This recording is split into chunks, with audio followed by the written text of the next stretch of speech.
Chers frères et sœurs, chers amis, par la grâce de Dieu, nous vivons pour la 7e année consécutive ce que nous appelons le sabbat de l'Union, avec la diffusion d'un culte spécialement préparé pour vous grâce aux moyens de communication modernes. Cet événement coïncide avec la présentation d'un projet d'évangélisation intitulé « Vers l'essentiel ». C'est un programme que les équipes de l'Union franco-belge et ses fédérations, France Sud, France Nord et belgo-luxembourgeoise, ont préparé pour vous. Il s'agit de vidéos courtes avec des thèmes d'actualité afin de répondre aux préoccupations de nos contemporains. D'autres matériaux sont également disponibles. Vous êtes invités à vous connecter sur la page internet de l'Union et à vous inscrire pour avoir plus d'informations sur ce projet. Nous voulons remercier ici notre Seigneur pour la mission dans laquelle il nous appelle tous à être impliqués. Nous souhaitons aussi remercier Thierry Lenoir, théologien, conférencier et aumônier travaillant en Suisse, pour la prédication de ce sabbat de l'Union et pour ses interventions dans le projet Vers l'essentiel. Et enfin, remercier tous ceux qui, dans nos équipes, ont pris part dans la réalisation de ce projet avec un mot particulier à l'égard de nos voisins suisses pour leur soutien. Prions pour que l'Esprit de Dieu nous permette d'être un outil efficace entre ses mains pour répandre la bonne nouvelle et donner de l'espoir à un monde qui en a besoin. Que le Seigneur mette dans nos cœurs un feu brûlant, le désir vif de porter la mission le plus loin possible.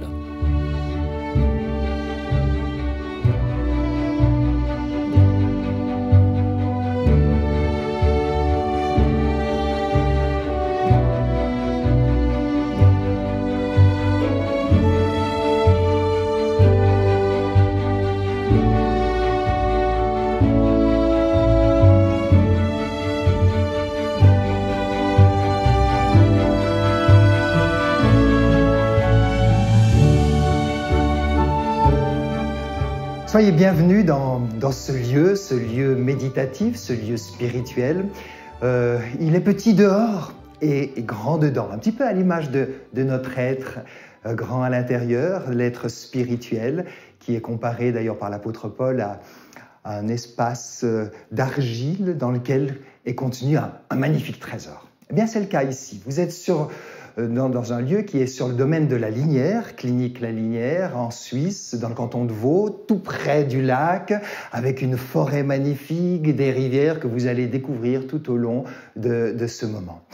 Eh bien, je suis très heureux de vous accueillir. C'est un lieu qui a été créé justement pour respecter toute spiritualité, parce que les patients qui viennent à la clinique viennent de différents horizons, culturels, spirituels, et notre rôle est de les accompagner dans un chemin de paix du corps, de l'âme et de l'esprit.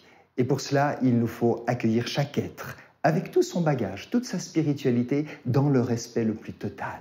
Et c'est dans cet esprit qu'il m'a été demandé de réaliser une dizaine de réflexions, 10 thèmes pour notre société, qui sont parfois fermés, hermétiques à tout langage religieux, mais qui, en même temps, qu'ils soient conscients ou pas, sont avec leur immense besoin de spiritualité, d'élévation, de prise de hauteur et de transcendance. Des thèmes qui parlent du sens de la vie, qui parlent de la vie intérieure, qui parlent du travail, qui évoquent le thème du bonheur, de la joie, du vieillissement, de la mort, de la beauté aussi. Et c'est dans cet esprit que j'aimerais introduire ces thèmes par ce moment de réflexion que nous allons vivre ensemble. Nous sommes donc dans une démarche d'ouverture à l'autre. Et pour nourrir cette réflexion, me viennent à l'esprit 2 images. D'abord, une image d'Ésaïe, où Dieu, par le prophète, nous invite à élargir l'espace de notre tente, d'allonger les cordages, de tirer sur les toiles de nos demeures, de manière à nous ouvrir à l'autre, et en même temps d'enfoncer profondément nos piquets. Donc c'est dans l'idée de l'élargissement. Et puis, une autre parole d'un homme très ouvert à la société, l'apôtre Paul, qui dira « J'ai appris à être juif avec les juifs, d'être grec avec les grecs, et même d'être sans loi avec les sans loi. » C'est dans cet esprit que j'ai préparé ces 10 thèmes et que nous allons cheminer tout au long de cette méditation. Et pour nourrir cette méditation, je fais appel à un vieux texte de 2500 ans qui évoque un rêve. Et c'est bon de partir par le rêve, parce qu'il nous faut rêver. Et ce rêveur, c'était un prophète, un jeune prophète qui a été déporté à Babylone, comme la plupart du peuple d'Israël, Ézéchiel.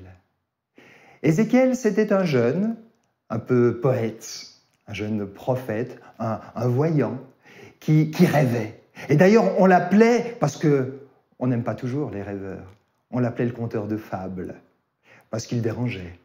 Et un jour, cet homme a rêvé qu'un ange l'a emmené à la porte du temple, un temple un peu mystérieux.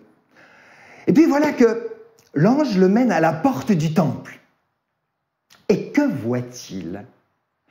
De l'eau suinte sur le seuil du temple, passant par la porte, comme s'il y avait une source qui se trouvait à l'intérieur du temple.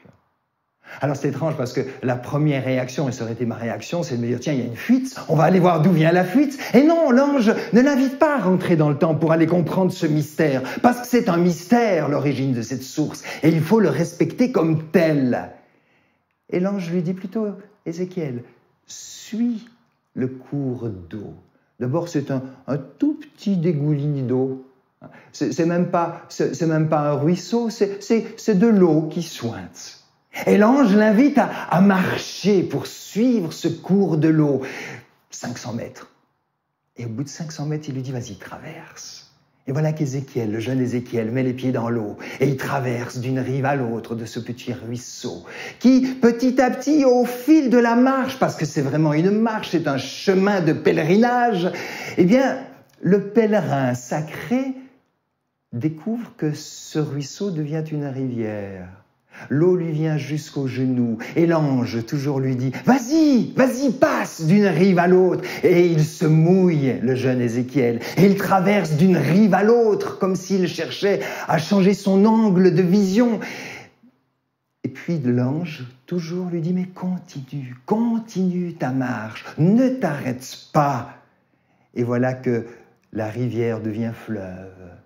Et encore une fois, Ézéchiel traverse ce fleuve. Il a de l'eau jusqu'à la taille. Et l'eau monte, et l'eau monte. À un moment donné, c'est un torrent tumultueux. Et l'ange lui dit, vas-y, traverse encore.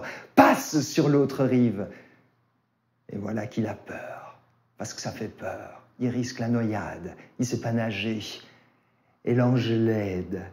Et c'est alors que l'ange lui dit, maintenant, lève les yeux et regarde ce qu'il y a autour de toi.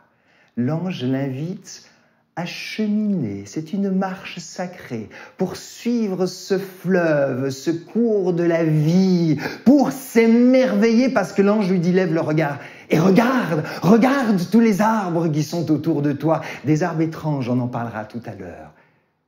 Et chaque fois, l'ange le fait traverser, changer de rive. C'est un pèlerin entre deux rives.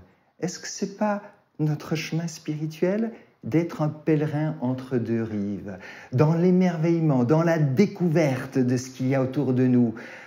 Certes, le temple est derrière, certes, la source est sortie du temple, mais l'ange ne l'a pas invité à aller découvrir le phénomène, mais à suivre ce phénomène pour s'en émerveiller. Eh bien, c'est cela, la marche spirituelle auquel nous sommes invités.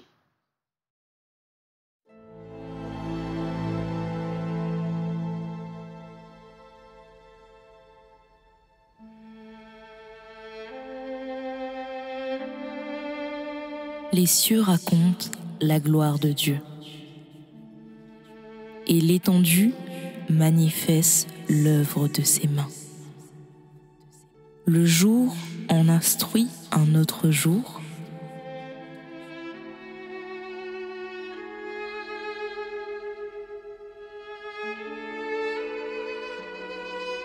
la nuit en donne connaissance à une autre nuit. Et le soleil, semblable à un époux qui sort de sa chambre,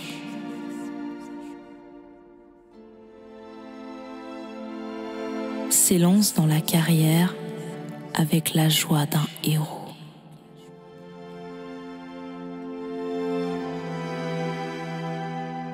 La loi de l'Éternel est parfaite. Elle restaure l'âme.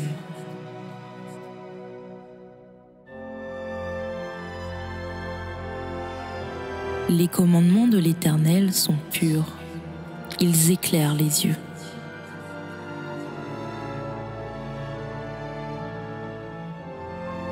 Ils sont plus précieux que l'or, que beaucoup d'or fin. Reçois favorablement les paroles de ma bouche et les sentiments de mon cœur. Ô Éternel, mon rocher et mon libérateur. Voilà, eh bien nous allons continuer cette plongée, c'est le cas de le dire, cette plongée dans le récit d'Ézéchiel au chapitre 47. Donc Ézéchiel, après maintes péripéties, plongées successives, traversées dans cette rivière qui est devenue fleuve, torrent, au point qu'à un moment donné, une dernière traversée lui fait extrêmement peur parce qu'il y a plus de fond, il ne voit plus le fond, il a peur de couler. Et l'ange, une dernière fois, bienveillant, l'aide à traverser. Et c'est là qu'il l'invite à lever les yeux, qu'il lui dit « Mais as-tu vu, humain ? As-tu vu tous ces arbres qui sont là autour de toi ?» Et je lis le texte. « Leur feuillage ne se flétrira pas. Leurs fruits ne s'épuisera pas. » Donc un feuillage qui symbolise l'éternité, ce fruit qui est là en permanence pour nous permettre de savourer la vie. Et puis il continue en disant « Et ces arbres donneront des primeurs tous les mois, parce que les eaux sont sorties du temple. Leur fruit servira de nourriture et leur feuillage de remède. » Donc ces arbres, non seulement ils portent la vie, mais ils permettent à la vie de s'épanouir parce que justement ils sont nourris de cette source qui est sortie du temple et qui va son chemin dans ce monde. Et il invite Ézéchiel à justement élever son regard, non seulement à changer en permanence de point de vue, mais aussi à élever le regard. Et puis, le texte poursuit par ces paroles magnifiques.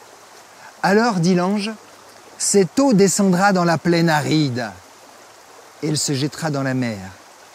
Et les eaux de la mer en seront assainies.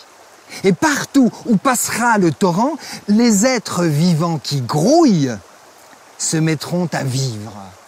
Il y aura de la vie à foison.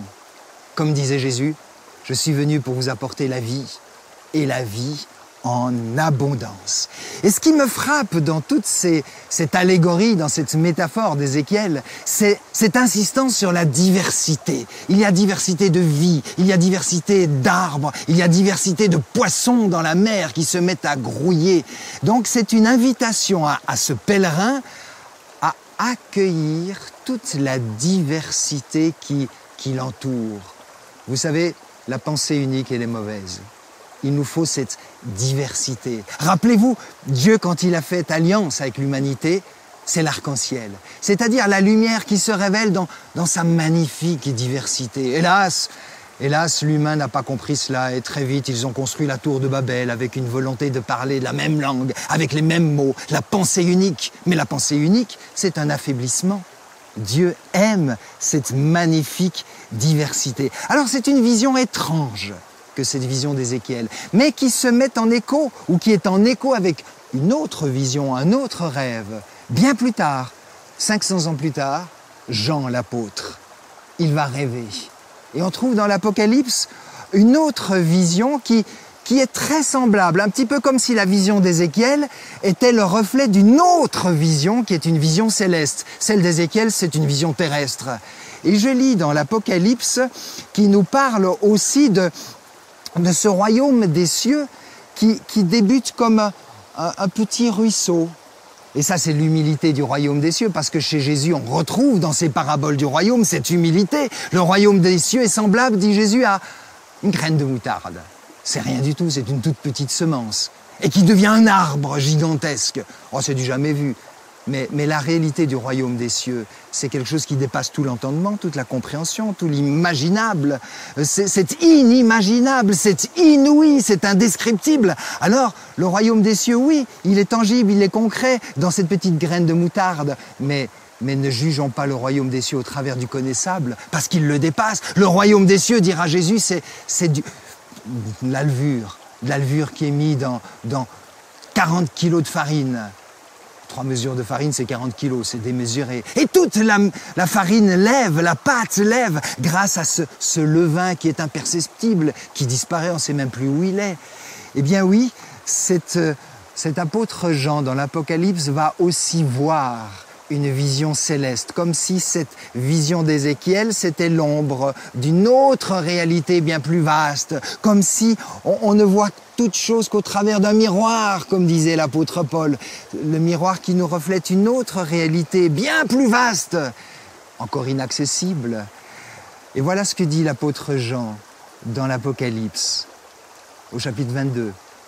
Un ange me montra un fleuve d'eau vie, limpide comme du cristal, sortant du trône de Dieu et de l'agneau.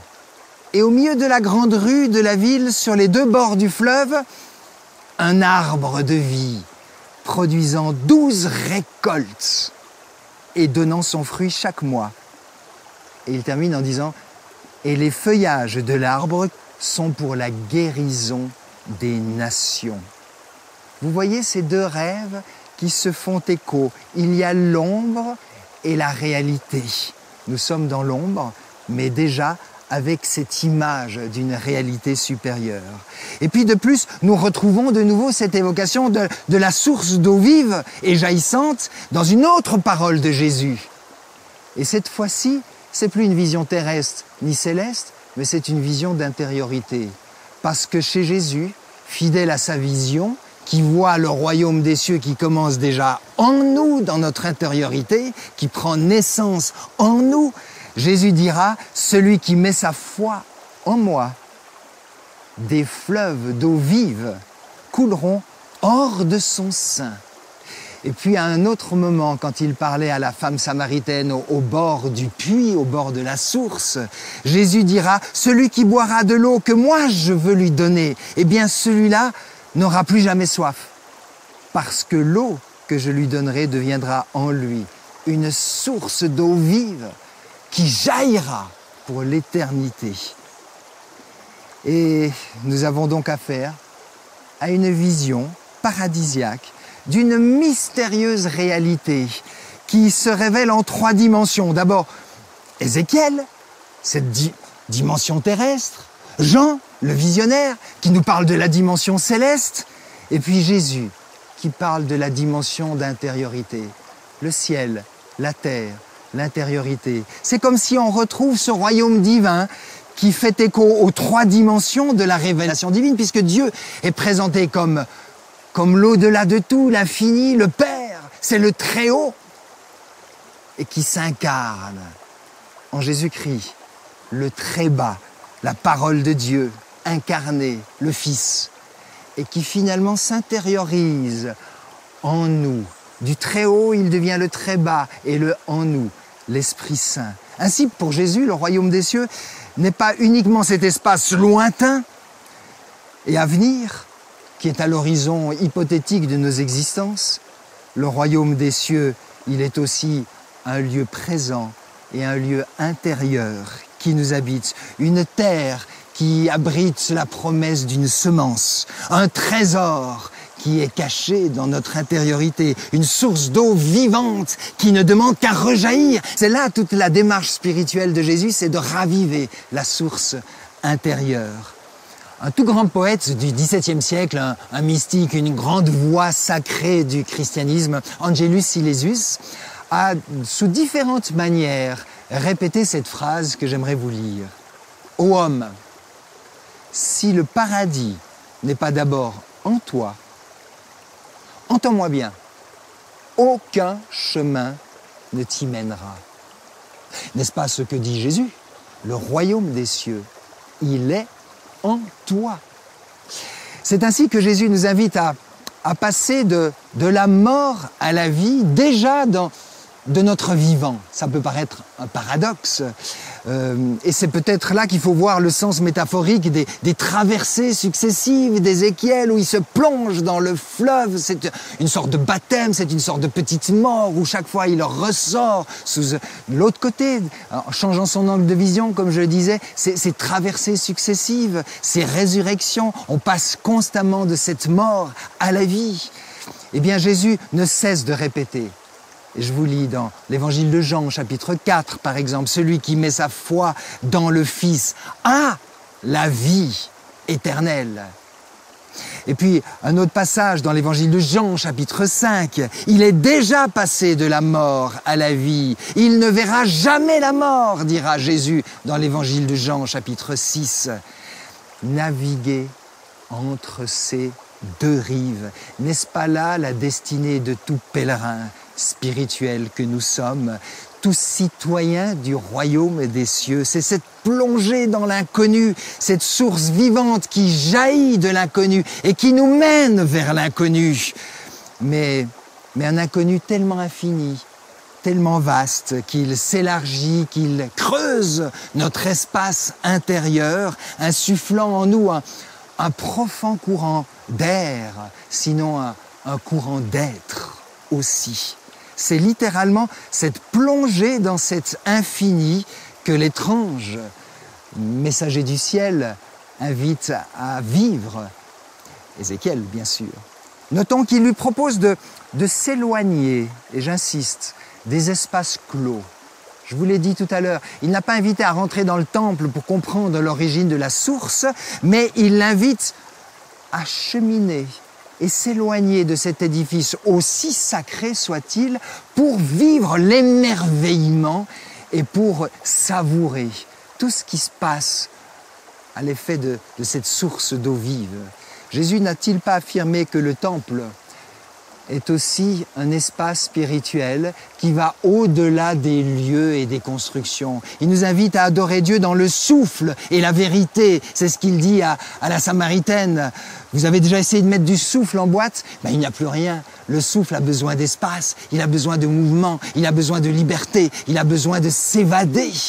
Et c'est cela, la vérité de l'amour que nous invite à goûter Jésus. Renoncer à comprendre l'origine de la source, renoncer à comprendre qui est même Dieu, mais suivre le cours de cette eau qui sort de Dieu, ce cours de la vie. C'est risquer l'aventure du large, c'est risquer parfois de se noyer, de ne pas comprendre. C'est risquer nos peurs aussi, mais c'est risquer la confiance. Et c'est ça l'aventure de la foi. Accepter le mystère de ce fleuve d'eau vive, dont comme le souffle, on ne sait ni d'où il vient, ni où il va. Mais on se laisse porter par lui. Ézéchiel comprend ainsi que le sacré ne peut être enfermé dans un espace clos et qu'il a besoin d'espaces larges, vivants et toujours renouvelés comme une eau vive et non pas une mare stagnante. Un contemporain d'Ézéchiel, Jérémie, parlant de la part de Dieu, dira à un moment donné cette parole étrange où Dieu dit « Je vous reproche, vous les fidèles, deux choses. Vous ne buvez plus à une source d'eau vive et pire, vous cherchez à l'enfermer dans une citerne, mais une citerne crevassée qui ne retient pas l'eau. Alors pauvre détenteur du vide, j'espère que jamais l'Église ne devienne cette citerne fissurée qui se prétend détenir la vérité et contenir l'eau sacrée, mais finalement qui se retrouve avec du vide. Jérémie, chapitre 2, verset 13. Jésus n'a-t-il pas invité Nicodème, ce vieux maître religieux, cet enseignant, à renaître, non seulement de nouveau, mais renaître d'en haut? Et parfois, il faut du temps, il faut toute une vie pour s'ouvrir à cette dimension d'éternité, à cet au-delà de tout. Et Jésus va lui dire qu'il faut devenir comme le vent, ce vent qui ne sait ni d'où il vient et qui ne sait même pas où il va, mais qui avance parce qu'il fait confiance, porté par cette force supérieure. Incroyable pèlerin comme Ézéchiel, comme Nicodème, comme tant d'autres, comme vous et moi, qui cheminons, qui marchons vers cet au-delà de tout, mais non pas par la vue, mais par la foi.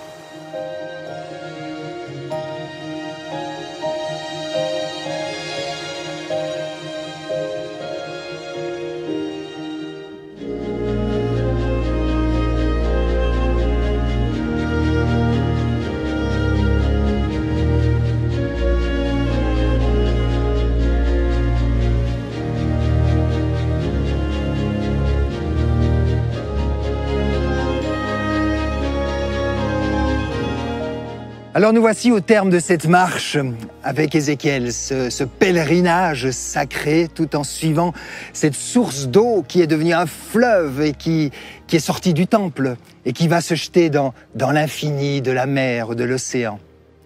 Qu'est-ce que l'on a appris en côtoyant Ézéchiel dans son rêve, dans sa marche? D'abord, à respecter ce mystère de la source sacrée. Sans chercher à la comprendre, mais à goûter, à savourer cette source et cheminer avec.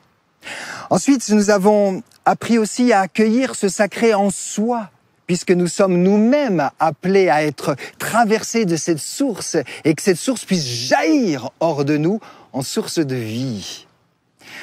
Ensuite, nous apprenons à renoncer, à tout expliquer, à tout comprendre.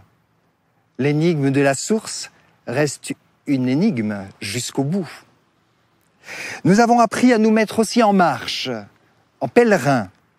Un pèlerin de l'entre-deux-rives, avec toujours ce besoin de changer notre regard, changer notre angle de vision, cheminer vers ce royaume des cieux qui nous déstabilise, qui nous déplace, qui nous insécurise aussi parfois.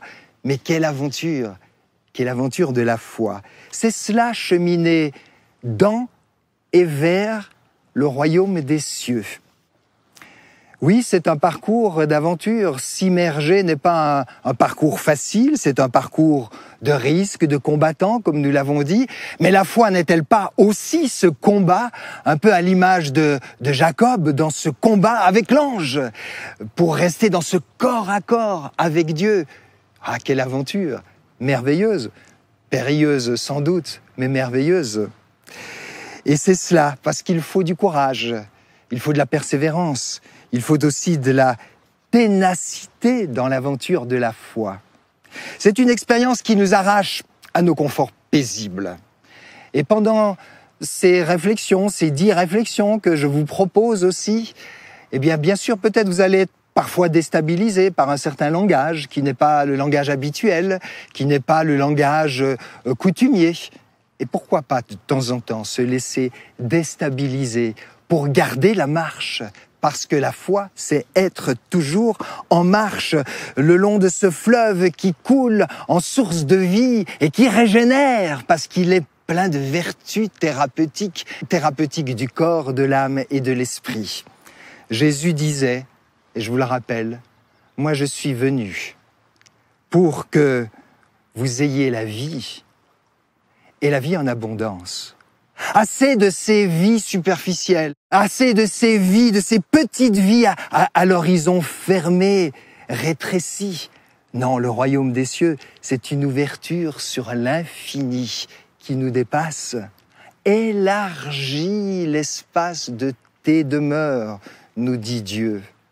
Ézéchiel dit, partout où le torrent arrive, tous les êtres vivants qui grouillent vivront. Ah, j'aime cette expression de grouiller. Mais oui, autour de nous, la vie grouille, les gens grouillent, il y a un monde fou.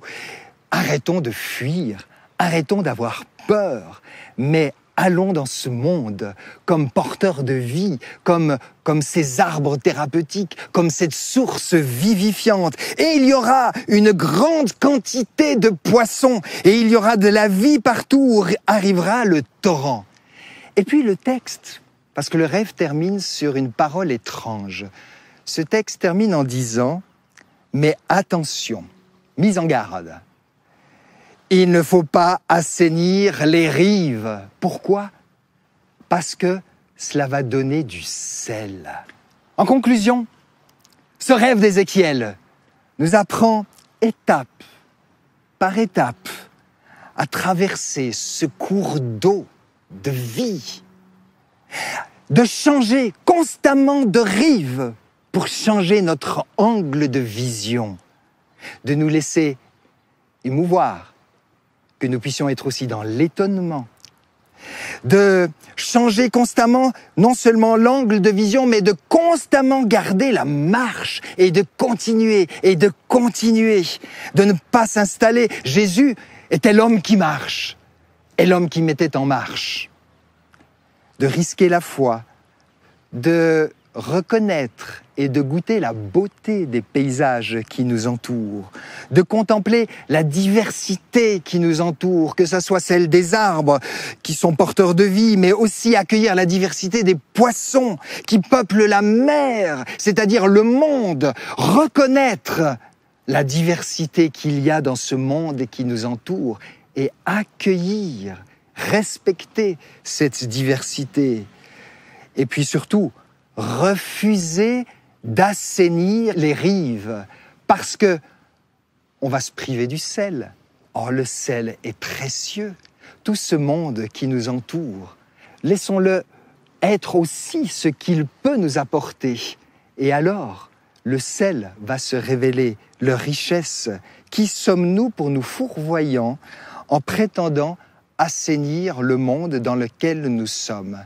Nous ne sommes pas Dieu. Et la bonne nouvelle, c'est que la place est déjà prise. N'endossez pas le rôle du purificateur. D'ailleurs, Jésus, fidèle à cette vision, dans sa fameuse parabole du bon blé et de l'ivraie, nous interdit d'éliminer la mauvaise herbe. Acceptez la cohabitation, parce qu'à vouloir éliminer le mauvais, c'est la meilleure manière de détruire le bon. Laissez ensemble.